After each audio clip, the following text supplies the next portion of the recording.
trying to explain the science. And nagulat po kami, may mga naka-appreciate din. So I believe that's how we define our target market. Sunblock din siya. Pero today, hindi lang po kami niligang magpapaliwanag tungkol sa produkto. Today, we're fortunate to have a board-certified dermatologist to help us understand the benefits of glutathione beyond whitening and shed more light on other powerful ingredients contained in every Hope Glow Super capsule. Dear guests, thank you for listening. Now let's all welcome a fellow of the Philippine Dermatological Society, Dr. Jaja Lauca. JC, thank you for the intro.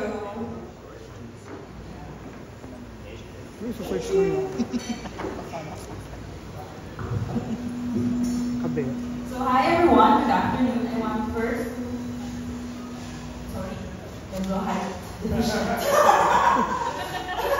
So there, can everyone hear me? Hi everyone, good afternoon. I'm Dr. Jaja and thank you for that introduction, JC. And I want to congratulate both Nika and JC for the launch of their baby, the product that we'll be talking about today.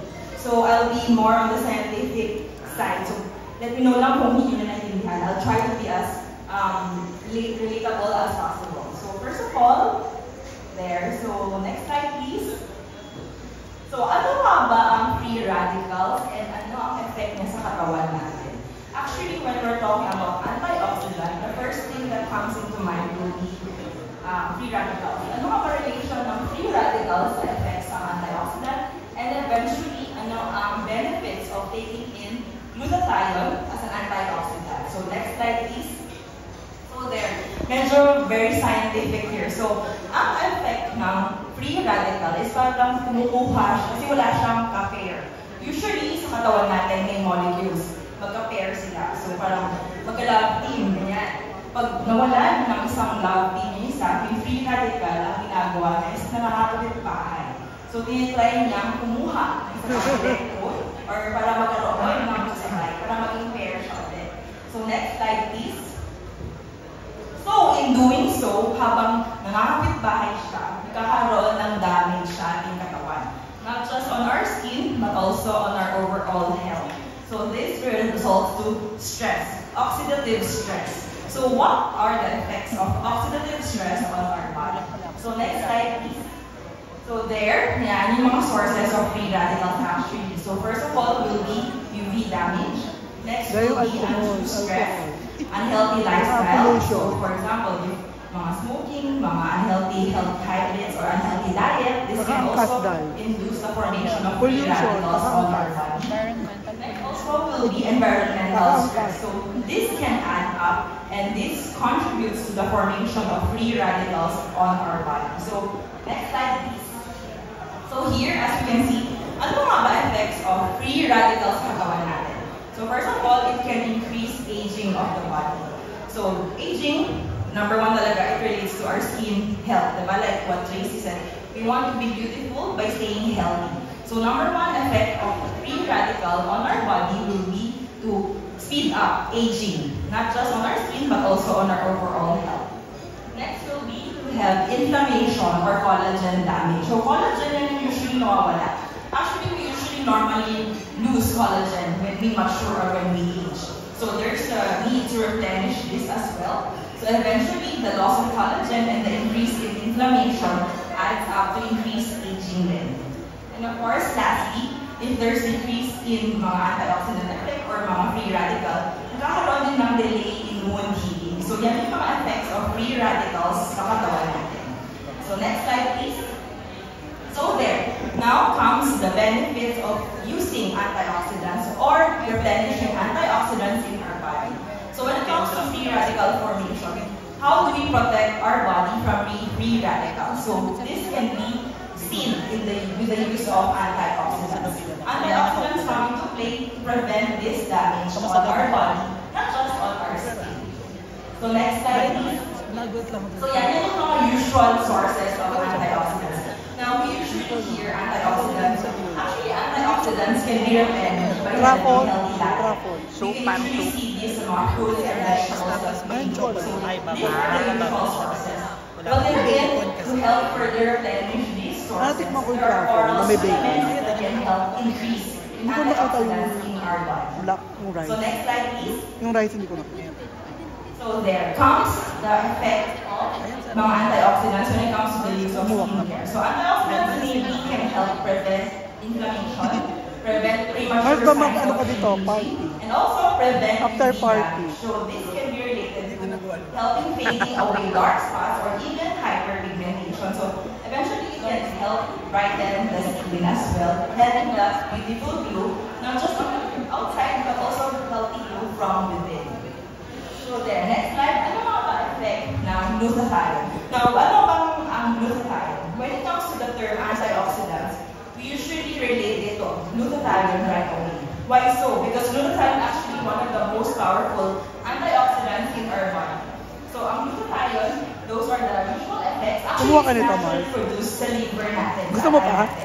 But then, like I mentioned before, as we mature, as our body is exposed to undue stress outside, this can be depleted or that's the reason why it's really important to replenish our source of antioxidants, especially glutathione. So that's the reason behind usually oral supplements come into play. So when it comes to glutathione, there are two forms, L-glutathione and S-glutathione. So actually when it comes to the certain products, that's combination of both S and L-glutathione. S-glutathione actually natural glutathione na naproduce sa katawan. Yung S-glutathione yun, nag-iba lang yung form. Parang naging Mars. So S-glutathione is said to be more absorbed or better absorption ng katawan natin once we digest it upon intake. So the combination of this formulation can really help enhance the absorption of oral glutathione. Usually when I encounter patients, they usually ask, Doc, what's the best oral supplements when it comes to especially oral glutathione? Now actually I can't really say what's the best because it's really hard to quantify. Either natin na measure, diba? Once we intake anything, nadadigest ka sa katawan natin. So the amount that we can on our skin, we can't really quantify. So it's really best or to check the source of the oral supplements that you're taking and the one that has better absorption in our body. So yan yung difference of L versus S glutathione. So next slide please. So there, our oral antioxidants also seen in oral sunscreen pills and how can they be helpful? So next slide please. So there, dyan na pumapasok yung polypodium leucotomus. Actually among all the oral sunblock or oral sunscreen, this is actually the first ingredient usually sourced into oral sunscreen base. Now, oral sun, this particular ingredient, polypodium leucotomus, comes from a bird, so it's naturally sourced, and they found out that it can help prevent UV damage. Nasa GMA Sparkle. Happy. Ano yung mga project mo ngayon sa Sparkle? Kakatap, di pa tapos. Bukas yung last na taping namin. May episode ako ng Tadhana. Saturday yun. Sugar Daddy yung episode. So sana panoorin niyo. Tapos Shining Inheritance din. May mga guest appearances ako doon. AOS. Sana maging regular. Pero I'm really grateful. So, how does it feel naman yung environment from working with ABS and sa GMA sa Sparkle? Actually, not much na adjust. Not much na difference naman. It's more of adjustment. Sorry po, may beso lang. Doon pala sila. And more on sa side ko na kailangan ko mas maging